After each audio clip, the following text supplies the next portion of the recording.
তৃণলতা, ওই যে গাছ গাছালি, সবাই আল্লাহ পাকের পবিত্র দরবারে সেজদায় লুটে পড়ে থাকে। আল্লাহু আকবার বলেন। বিজ্ঞানীরা আফ্রিকার জঙ্গল ভ্রমণ করেছিলেন, অনেক অনেক জঙ্গল ভ্রমণ করেছিলেন বিজ্ঞানীরা। জঙ্গল ভ্রমণ করতে গিয়ে তারা চোখে দেখতে পেরেছেন গাছগুলো যেন নত হয়ে সেজদার মতো হয়ে আল্লাহ পাকের পবিত্র দরবারে সেজদায় লুটে পড়ে আছে। আল্লাহু আকবার বলেন। আমার আল্লাহর পবিত্রতা বর্ণনা করে সবাই, আমার আল্লাহ পাকের মহিমা বর্ণনা করে সবাই। এই জন্য আমরাও সুবহানাল্লাহি ওয়া বিহামদি, তার পবিত্রতা বর্ণনা করব তার প্রশংসার সাথে।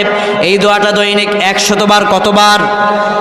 এই দোয়াটা দৈনিক 100 বার যে ব্যক্তি বলবে, হুত্তাত খতায়াহু ওয়া ইন কানাত মিসলা জাবাদিল বাহার, যদি তার গুনাহ সমুদ্র পরিমাণ হয়ে যায়, সাথে সাথে আমলনামা থেকে তার গুনাহগুলো আল্লাহ পাক ঝরায়া পড়ায়া দিবেন।